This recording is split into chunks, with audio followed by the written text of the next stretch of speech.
اعلیٰ حضرت مفتی اعظم حجت الاسلام بریلی تجھے سلام۔ بسم اللہ الرحمن الرحیم۔ او ما دام وصفه فمشروطۃ عامہ۔ کل آپ نے سنا کہ قضیے میں نسبت کی ضرورت کا حکم یا تو اس وقت تک کے نہیں ہوگا جب تک کہ ذات موضوع موجود ہو، یا جناب والا اس وقت تک کے نہیں ہوگا جب تک کہ وصف موضوع ثابت ہو، یا نسبت کی ضرورت کا حکم کسی وقت معینہ میں ہوگا، یا پھر ضرورت کا حکم وقت غیر معینہ میں ہوگا۔ اگر نسبت کی ضرورت کا حکم قضیے میں اس وقت تک کے لیے ہو جب تک کہ ذات موضوع موجود ہو تو اس قضیے کو کیا کہتے ہیں؟ ضروریہ مطلقہ۔ آج یہاں سے مصنف علیہ الرحمٰن نسبت کی ضرورت کی دوسری قسم، ضرورت کے اعتبار سے جو دوسری قسم ہے قضیہ موجہہ کی، اس کا بیان شروع فرماتے ہیں کہ یا پھر نسبت کی ضرورت کا حکم اس وقت تک کے لیے ہوگا جب تک کہ وصف موضوع کیا ہے؟ ثابت ہے۔ وصف موضوع تو اس کو کیا کہیں گے ہم؟ اس قضیہ موجہہ کو کہیں گے مشروطہ عامہ۔ کیا کہیں گے؟ مشروطہ کیوں کہیں گے؟ اس لیے کہ اس قضیے میں شرط لگی ہوئی ہے۔ کائے کی شرط لگی ہوئی ہے کہ ضرورت کا جو حکم لگایا ہے ہم نے مشروطہ عامہ میں، وہ اس شرط کے ساتھ مشروط ہے کہ وصف موضوع ثابت ہونا چاہیے۔ وصف موضوع تو اس شرط کی وجہ سے یہ قضیہ کیا ہو گیا؟ مشروطہ ہو گیا۔ اور عامہ اس لیے ہے کہ آگے چل کے آپ پڑھو گے مرکبات میں کہ ایک کیا ہوتی ہے قسم؟ مشروطہ خاصہ۔ اس مشروطہ خاصہ کے مقابل یہ مشروطہ کیا ہے؟ عام ہے۔ اس مشروطہ خاصہ کے مقابل یہ مشروطہ کیا ہے؟ عام ہے۔ اس لیے اس کو کیا کہا جاتا ہے؟ مشروطہ عامہ۔ تو اب کس قضیے کو مشروطہ عامہ کہا جائے گا؟ اس قضیہ موجہہ کو مشروطہ عامہ کہا جائے گا کہ جس میں نسبت کی ضرورت کا حکم ہو جب تک کہ وصف موضوع کیا ہو؟ ثابت ہو۔ جس میں نسبت کی ضرورت کا حکم ہو جب تک کہ وصف موضوع کیا ہو؟ ثابت ہو۔ دیکھو بھائی، او ما دام وصفہ عطف علی قولہ ما دام ذات الموضوع، یہ معطوف ہے مصنف کے قول ما دام ذات الموضوع پر، یعنی کہ نسبت کی ضرورت کا حکم یا تو اس وقت تک ہوگا جب تک کہ ذات موضوع موجود ہو تو اس کو ضروریہ مطلقہ کہتے ہیں، یا پھر اس وقت تک کے لیے ہوگا جب تک وصف موضوع کیا ہو؟ ثابت ہو۔ فمشروطۃ عامۃ، تو اس کو کیا کہیں گے؟ مشروطہ عامہ کہیں گے۔ ہی التی حکم فیہا بضرورۃ النسبۃ ما دام وصف الموضوع موجودا۔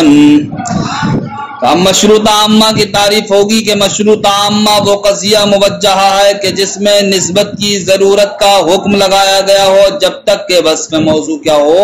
موجود ہو۔ موجود ہونے کا مطلب ای بشرط وصف الموضوع، یعنی کہ وصف موضوع کی شرط کے ساتھ۔ جیسے آپ کہیں ایجاب میں بالضرورت کل متکلم متحرک اللسان ما دام متکلما، ضروری طور پر ہر متکلم زبان کو حرکت دینے والا ہے جب تک کہ وہ کیا ہے؟ متکلم ہے۔ تو حرکت زبان کی نسبت کرنا کس کی جانب؟ متکلم کی جانب۔ یہ نسبت کیسی ہے صاحب؟ نسبت ضروری ہے، لیکن یہ کب تک ضروری ہے؟ جب تک کہ متکلم وصف تکلم کے ساتھ کیا ہے؟ متصف ہے۔ جب تک کہ وہ وصف تکلم کے ساتھ کیا ہے؟ متصف ہے، یا یہ کہہ لو کہ جب تک کہ ذات موضوع وصف موضوع سے کیا ہے؟ متصف ہے۔ سلب کی مثال بالضرورت الی شیء من المتکلم بساکن اللسان ما دام متکلما، کہ ضروری طور پر متکلم میں سے کوئی بھی زبان کو روکنے والا نہیں ہے جب تک کہ وہ کیا ہے؟ متکلم ہے۔ فقد حکم فی المثال الاول، تو پہلی والی مثال میں حکم لگایا گیا ہے ان ثبوت تحرک اللسان المتکلم ضروری بشرط الوصف وهو التکلم، اس بات کا حکم لگایا گیا ہے کہ زبان کو حرکت دینے کا ثبوت متکلم کے لیے ضروری ہے، کائے کے ساتھ؟ وصف کی شرط کے ساتھ، اور وہ وصف کیا ہے؟ تکلم ہے۔ جب تک کہ وہ متکلم رہے گا زبان حرکت کرتی رہے گی، ٹھیک، یعنی کہ زبان حرکت کرنا نہیں چھوڑے گی جب تک کہ انسان متکلم رہے گا، اور جیسے ہی تکلم ختم زبان کا حرکت کرنا بھی ختم۔ وفی الثانی، اور دوسری مثال میں یہ حکم لگایا گیا ہے کہ ان سلب السکون عنہ، کہ زبان کا ساکن ہونا یعنی کہ زبان کے سکون کا سلب متکلم سے ضروری ہے، زبان کے سکون کا سلب،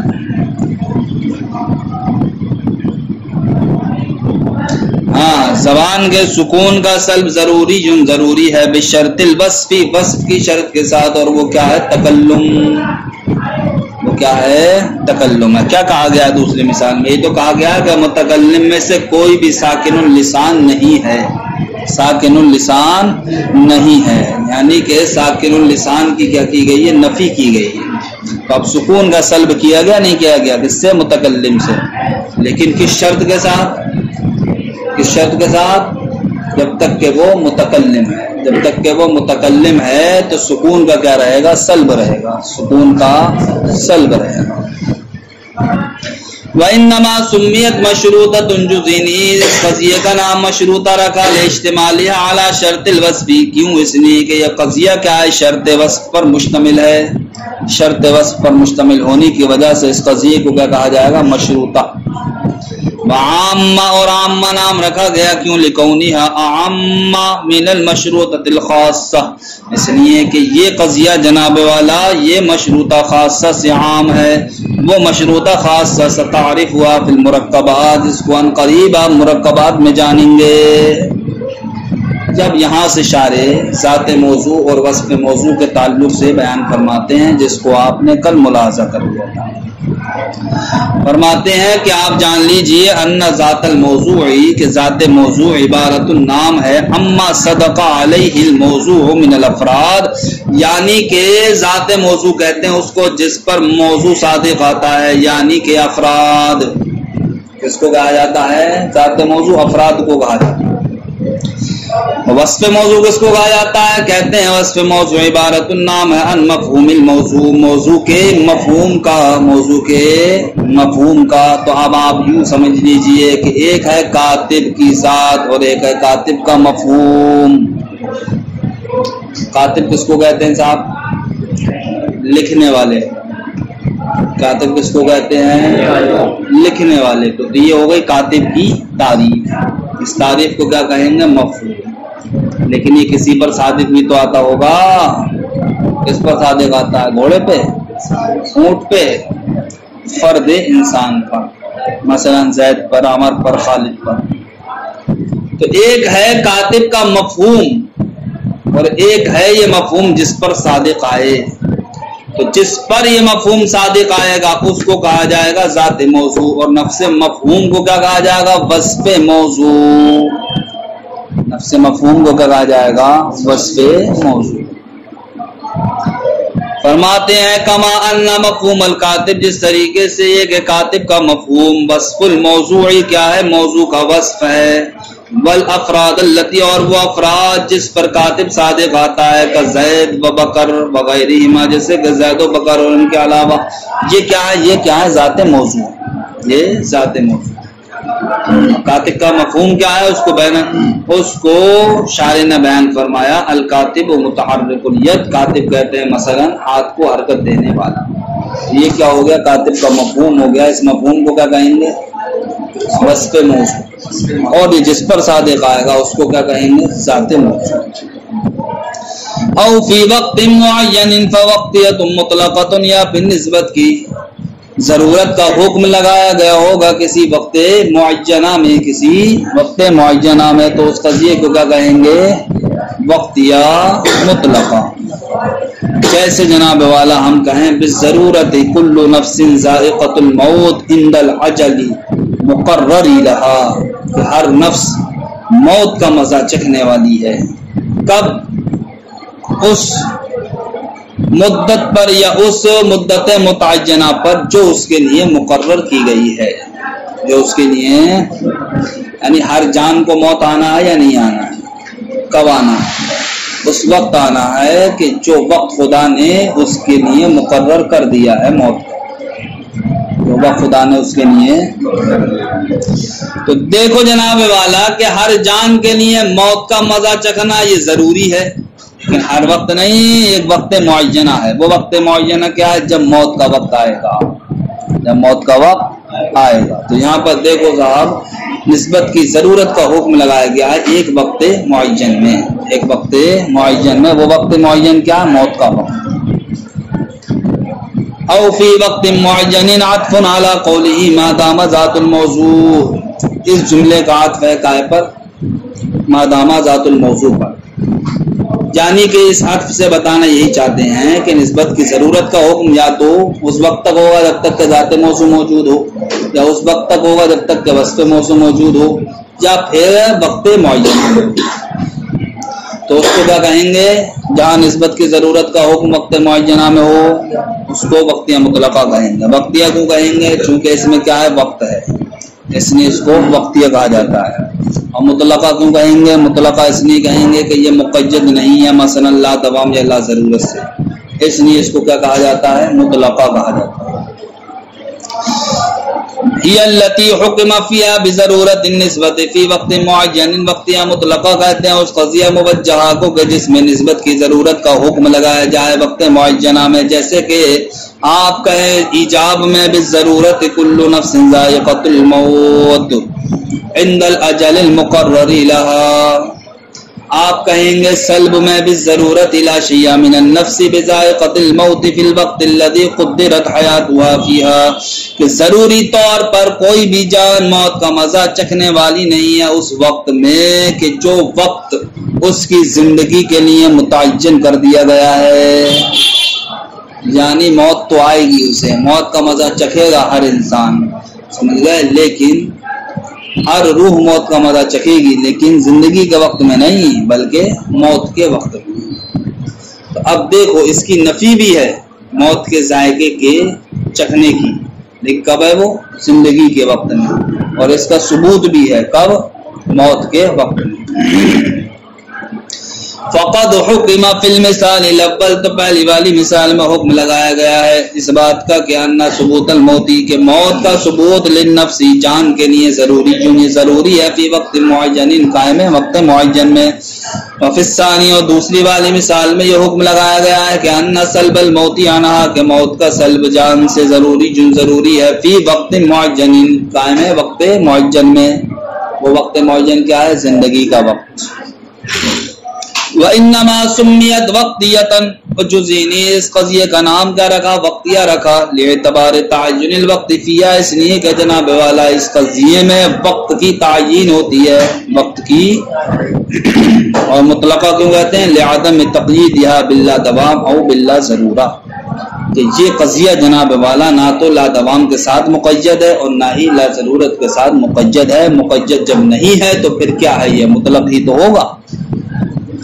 وَلِهَذَا إِذَا قُيِّدَتْ بِاللَّا دوام اسی وجہ سے جب اس قضیے کو یعنی وقتیہ مطلقہ کو مقید کر دیا جائے لا دوام کے ساتھ تو اب یہ وقتیہ مطلقہ نہیں رہتا ہے بلکہ اطلاق کیا ہو جاتا ہے؟ حذف ہو جاتا ہے. اب صرف و صرف کیا رہ جاتا ہے؟ یہ وقتیہ رہ جاتا ہے. کیا رہ جاتا ہے؟ یہ وَلِهَذَا اور اسی وجہ سے اذا قیدت باللا دوام جب وقتیہ مطلقہ کو لا دوام کے ساتھ مقید کر دیا جائے حذف الاطلاق من اسمها تو پھر اس کے نام سے لفظ اطلاق بھی معذوف ہو جاتا ہے. فکانت وقتیۃً تو اب وہ قضیہ کیا رہ جاتا ہے؟ صرف و صرف وقتیہ رہ جاتا ہے. کما سیأتی فی المرکبات جیسا کہ مرکبات میں آئے گا. یا جناب والا نسبت کی ضرورت کا حکم لگایا جائے گا کس میں؟ غیر معین وقت میں. قائم ہے غیر معین وقت میں. غیر معین وقت میں جب نسبت کی ضرورت کا حکم ہوگا تو اس کا مطلب یہ ہوگا کہ وہ نسبت کی ضرورت پھیلو بھی ہوگی. یہ تو مطلب ہوگا بھائی ایک معین وقت میں ہے تو صاحب وہ پھیلو بھی نہیں بلکہ مخصوص ہے. جب ایک چیز غیر معین وقت میں پائی جا رہی ہے، ٹھیک، یعنی ہر وقت میں پائی جا رہی ہے، تو اب اس کا مطلب یہ ہے کہ وہ چیز پھیلی ہوئی ہے، اور پھیلی والی چیز کو کیا کہا جاتا ہے؟ منتشرہ کہا جاتا ہے۔ لہذا اس قضیے کا نام کیا رکھا جائے گا کہ جہاں پر نسبت کی ضرورت کا حکم لگایا جائے کسی غیر معین وقت میں، اس کو کہتے ہیں منتشرہ۔ مطلقہ کیوں کہتے ہیں صاحب اس کو؟ اس لیے کہتے ہیں وہ جناب والا قید لا دوام یا لا ضرورت سے مقید نہیں۔ اس کی مثال پیش کرتے ہیں منتشرہ مطلقہ کی ایجاب کی صورت میں، یہ ہے کہ بالضرورت کل انسان متنفس فی وقت ما، ضروری طور پر ہر جان سانس لینے والی ہے، ہر انسان سانس لینے والا ہے کسی بھی وقت میں، کسی بھی۔